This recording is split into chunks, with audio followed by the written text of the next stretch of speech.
Hey folks, we're back. I'm your host, BKP. Good morning from the office, North Georgia's only live online morning show. We are focusing on the Georgia 6th Congressional District. Now, I want to put this headline up because we have a guest with us this morning. I want to put this headline. This is from the AJC, I think on November 19th. And it's number 18. This is the headline, okay?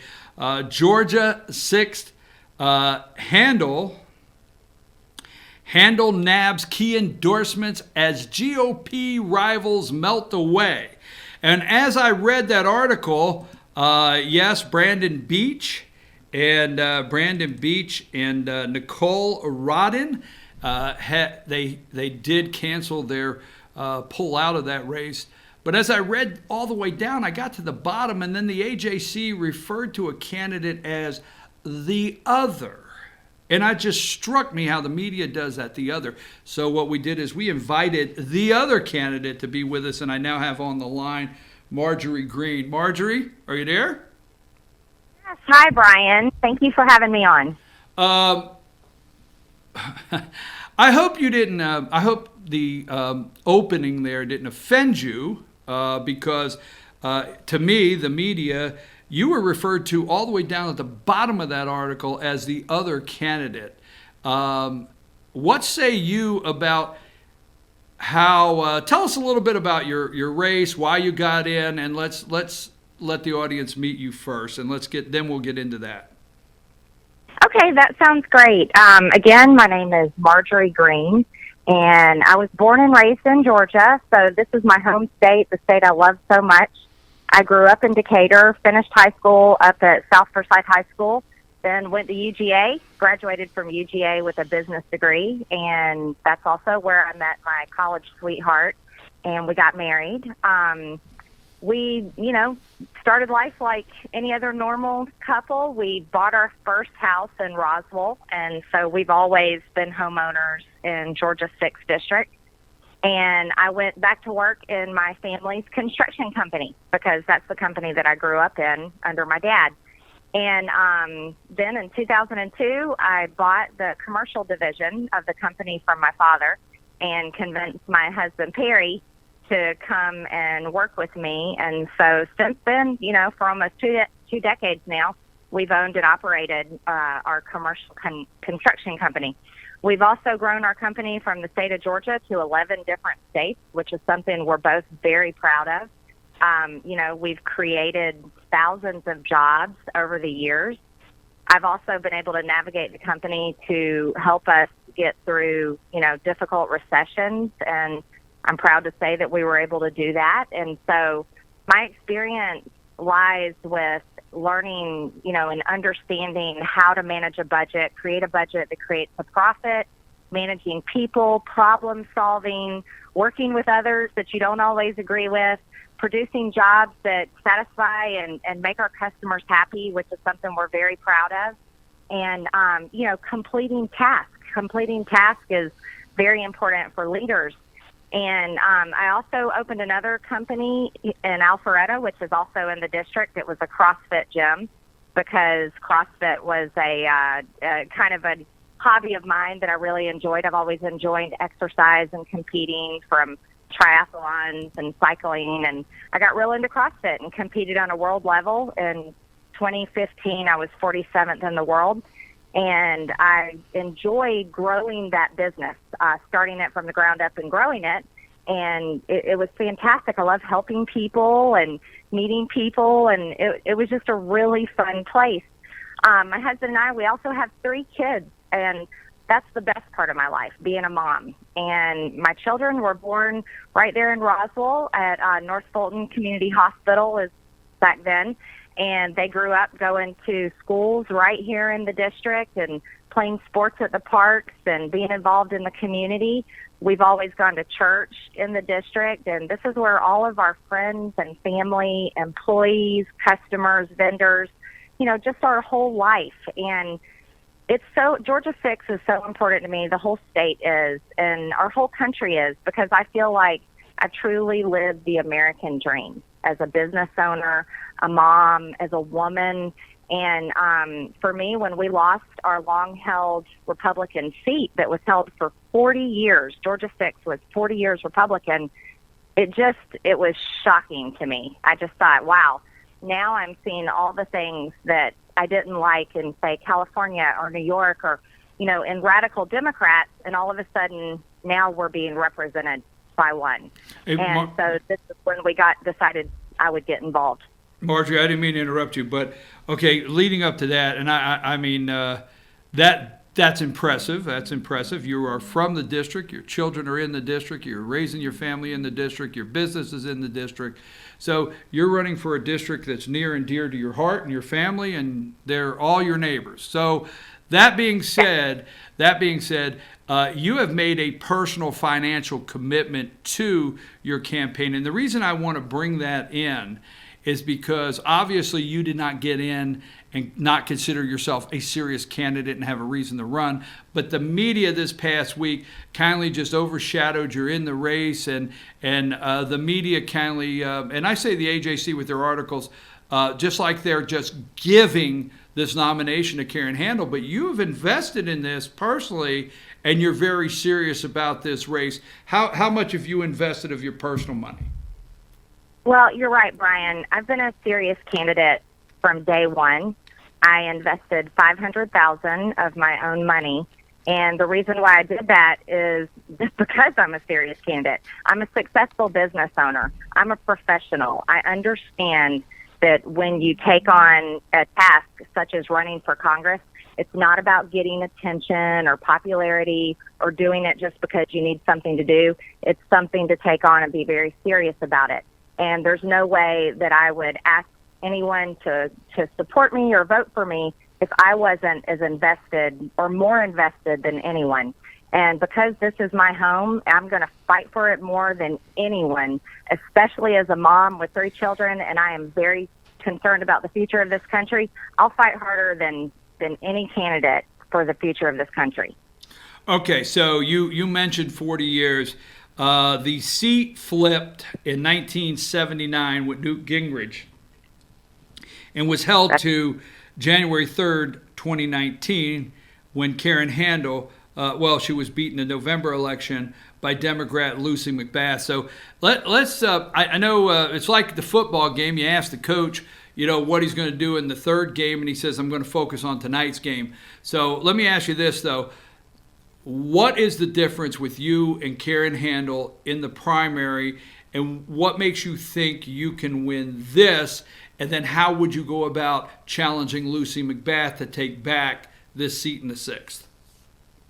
Great question. Well, first off, let's address the news media. Everyone knows that the AJC is basically a liberal rag, and that's why they've lost so many subscriptions over the years.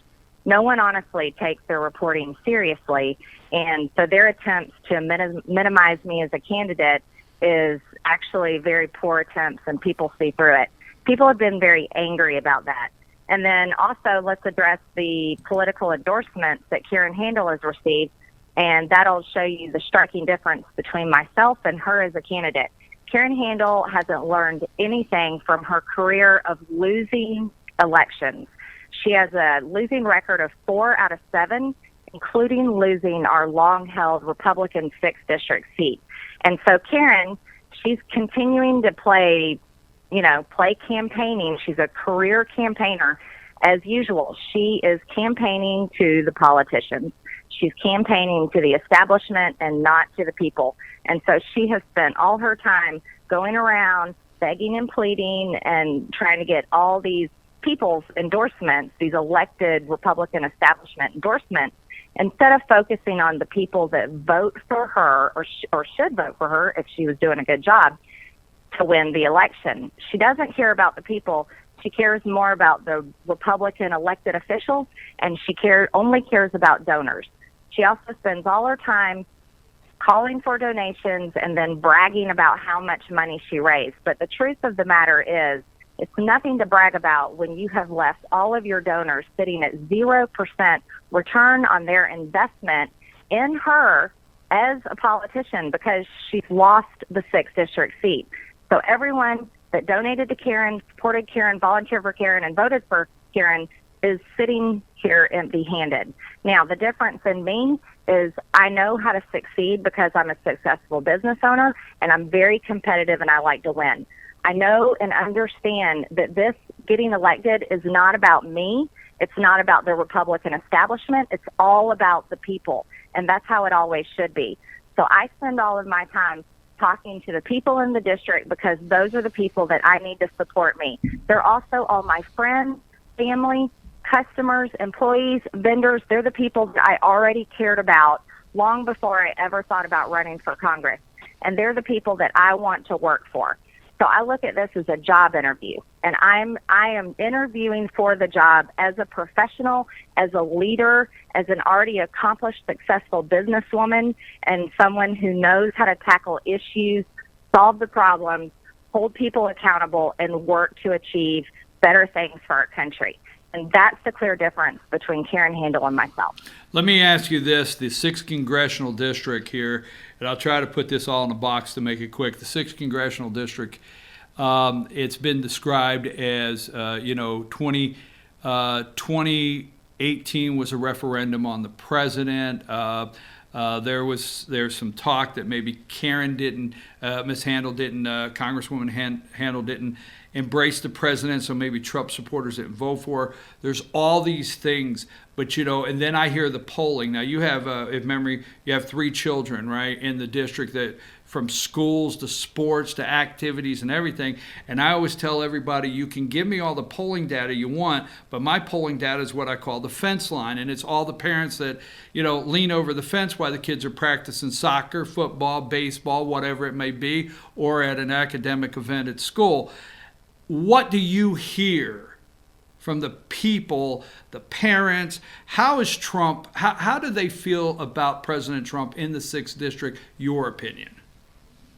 People love President Trump. I love President Trump. I've supported him from day one. And this is, when you hear the media or you hear people talking about, people don't like Trump, that is such a lie. This man, our economy is skyrocketing. We have record high stocks right now. We've never had stocks go up this high. Jobs. We have jobs. Unemployment is at all-time lows, and we are actually winning again. America is respected again. We're the top oil producer in the world. These are the achievements that regular Americans absolutely love. I love it because it's helping me. I want to work and continue it. And you're right about the fence line. See, the problem is the Republican establishment slapped the people in the face when they endorsed Karen Handel, because every single day the word on the ground and outside of the little teeny, tiny Republican clubs and circles, which, mind you, 99.99999% of voters never go to those meetings. All the people outside of there are sick and tired of Karen Handel. They may have liked her, they may have appreciated her service and her willingness to work for Georgians, but they are tired and fatigued because she lost, and all she has ever been is a career politician. She's also a never Trumper. That is one thing that people know and say over and over again. People that even volunteered on her campaign talk about how they couldn't even wear Trump gear when they went to her events. And, Trump did come down and support her because we needed to keep the seat and win the seat. But there's a difference. Trump supporting her during that race to help her win, yet Karen never supported Trump. It's not a two-way street. She held a private meeting with Republicans in Congress and advised them on how to not make a spectacle of distancing themselves from President Trump. And you can look that up. There's articles written about it. So you can openly support the president. Now I'm talking about you. You feel, now you're from the 6th District. I don't know the 6th District. You have all the background there, and you're telling me that you feel you have invested $500,000 of your own money, and you feel good that you can publicly support Donald Trump in the 6th District and be an effective candidate and win the primary, Republican primary in the 6th. You feel confident you can do that? Absolutely, and I'll tell you why. I feel confident in being real and honest, and that's what people want. People don't want a fake Trump supporter. They don't want someone that is saying it only because it's a popular thing to say. They want people to be real. And I couldn't even pretend that I didn't like them. I support them fully. So it would be ridiculous for me to even try, and I never would. I'm never going to run for Congress or do something where I'm not being myself and being honest, because at the end of the day, that having integrity is more important to me than trying to appeal to voters. And yes, you can absolutely support the president, because like I said, people may not like his tweets, or they may get tired of rhetoric and certain things like that. But yes, they love this president. He is working for Americans, and America is winning again. And, you know, over and over, yes, people are happy with President Trump. And I'm proud to say I support him. I'm proud to say when I go to Washington, I will help and work to pass America First policies. Yes. All right, so let me ask just a couple more questions. I don't know how long you have and how long you can stay with us, but I got a couple more quick questions. All over the United States, we hear the corporate media all the time with suburban, white, college-educated women. I mean, so I'm going to say you're a suburban, white, college-educated woman, and you're probably bumping into some more out there. What say you? What say you in some of the others you bump into? Well, yes, you called it right. I am that suburban, white, college-educated mother and woman. Okay. And yes, those are all my friends. Those are all my friends. And let me tell you something about women. We like it when our homes are safe. And you know what? When our home is safe, we feel good. We feel good about where we're raising our children. And America is our home, and we want our home to feel safe. And we can do that by making sure that we secure our borders and that we can pass good economic policy that helps secure our economy and jobs. And we can do those things by also protecting our Second Amendment, because gun rights are important to suburban, college-educated white women and mothers, because you know what? We care about the ability to defend ourselves. And so, yes, between myself and all my friends, we want these things to continue, and we want conservative policies, because that makes our home safe, that makes America safe, and that makes it a great place for us to raise our children and for them to have a good future. So these are the things that are very important to me, very important to the other women that I know, and these are all women in the district. And then I'll tell you another thing. These are the things that are important to women across the board.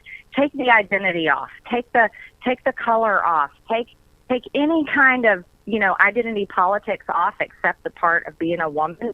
And this is something that we care about. We want to have an America that is continually achieving, a place where we can succeed and have freedoms and continue to carry on, because we're the most blessed women in the world. We have the most freedom. And I can say that. I'm a woman business owner in the construction industry. That's a male-dominated industry. And so I feel so blessed to be an American woman and to have lived this great life, and I want it to continue for my kids. Obviously, they just a couple more things. Obviously, they write. I know why they write certain lines in articles to build interest and get someone like me to ask this question. But if this is the exact quote from the AJC that day when they were highlighting the opponents melting away. The other is Marjorie Taylor Greene, who has drawn attention. This is all that your campaign, according to them, is about, from civil rights groups for her provocative campaign stunts. Can you tell me what provocative campaign stunts you've been doing? Sure. Can you share those with us? Well, I don't have any, but I'd love to answer that question. First of all, I want you to know the Atlanta Journal and Constitution and all the other local media, we send out press releases to them. They virtually ignore every single one, and I'll tell you why. They want to paint me in a certain light into something that I am not, because if they can do that, they want to hide the fact of who I really am as a successful businesswoman, a mom from the district. because guess what? They would love, the liberal fake news media would love more than anything to help Karen Handel win this primary. You want to know why, Brian? She can win the primary. She gets defeated again by Lucy McBath in the general because she's already lost to Lucy. She's proven she can't beat her. And then all of the liberal fake news media gets to elect or be part of twisting the people's minds to reelect the congresswoman that they want, which is Lucy McBath. And that's where the problem lies. And then secondly, yes, I would love to answer that question. The Southern Poverty Law Center is not a civil rights group. It is a George Soros funded left-wing hate group. Right, thank you. That writes hit pieces on Christians, true Christians and true conservatives.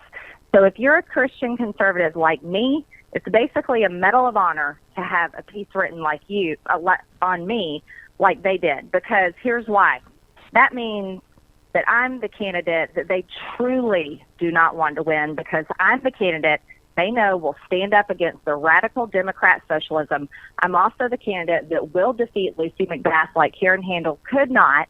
And so they want to slander my name and tell people terrible things about me, and then shame on the Atlanta Journal and Constitution for ever giving any credit to those lies. Because I'll tell you something. I've met with my attorney. I have a full lawsuit if I want one, and I'd have to spend hundreds of thousands of dollars to sue the Southern Poverty Law Center, and then also attack the AJC for sharing that slander and lies about me. But I would rather spend my money, my hundreds and thousands of dollars, on my campaign and winning this race, because this is what they want you to do. This is why they write hit pieces on people. This is why they spread lies about people, because they want to stop you from doing the mission that you're currently doing. Now, the Southern Poverty Law Center article on me is full of so many lies that it talked about an event, then they called it some kind of, I don't know, white supremacist. Well, I wanted to give you... But the woman that organized the event was a black woman, and she was so angry about that she totally cussed out the AJC, totally cussed out Southern Poverty Law Center for even sharing and lying about her event and about me because I'm her friend. So, yes, it's typical. Same song and dance. We saw it with President Trump. We still see it with President Trump, and this is what they do over and over. But a Southern Poverty Law Center is responsible for getting people attacked and nearly getting people killed based on the lies that they tell. So I just wanted to give you an opportunity to answer that because, in light of the article and people reading that article, that is the hyperlink they put in there. And there's nothing, they write nothing about you other than you're the other candidate and this article. Okay. So that's right. So I wanted, right. And that's why I wanted to give you an opportunity to answer that. If anybody has read this and saw that I've read the article, I know what you're talking about. So. Yeah, and thank you for that, because I also want to say this one thing. We had contacted the Atlanta Journal and Constitution and told them that if this fake and these lies about me that the Southern Poverty Law Center wrote, if it causes any harm to come to me or my children or my family by some person that would believe those lies and may act on them because they think I'm something I'm not, then the Atlanta Journal and Constitution is responsible for that, because they're the ones that are sharing it, and so is the Southern Poverty Law Center. So I do want to say that so everyone can hear it. With other candidates dropping out of the race, I think what viewers will want to know as they watch this interview, are you determined to stay in it to the primary, to Election Day? Oh, yes. Okay. Yes, so. Because guess what? The media and the Republican establishment have it wrong. The people on the ground don't believe in their endorsements, and they're pretty angry that these Republican elected officials and media want to control their opinion. We're in a time where people are done with that. And, President Trump, when he was in his primary, he had no endorsements. It was basically him against everybody else. So we're not going to pick up an AJC here in 4 or 6 weeks. You're in it. You're in it to Election Day. Yes, Okay, 100%. I know you said yes once. Absolutely. I understand. I got it. Just want to get that firm yes. I got it. So, Yeah. and, Drive around and the district and see all of my signs. They're everywhere. okay, The support is amazing. if the opportunity presents itself, would you be open to a one-on-one debate with Karen Handel? Yes, we could do it today. I've Okay. been ready. I've been asking for it. Yes, I would. I'm more than ready. And what would you like to close with this morning for our viewers out there? Because I know you're busy. You're running a business. I don't know how you're keeping up with everything, the long list you gave me. So what Well, would I have you... a lot of energy. Got it. What would you like to share with the viewers out here this morning before, what closing statement do you have? I'd just like to share it. I'd like to say thank you mainly to all the people that are supporting me, and the support is amazing and overwhelming. And the words that I get told every day to my face by voters, and the signs, we can't even keep up with sign requests, and the comments on social media really tell the true story. And I just want to say thank you. And we are going to win. This district has not flipped to blue. We are still a conservative district, so do not believe the hype. We just have to get out and work hard and win the election, and we can definitely take our seat back, and then we will make Georgia 6 great again, and we will keep America great again.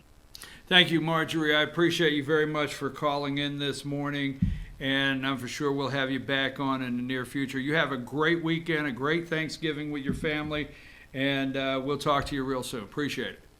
Okay. Thank you, Brian. Happy Thanksgiving.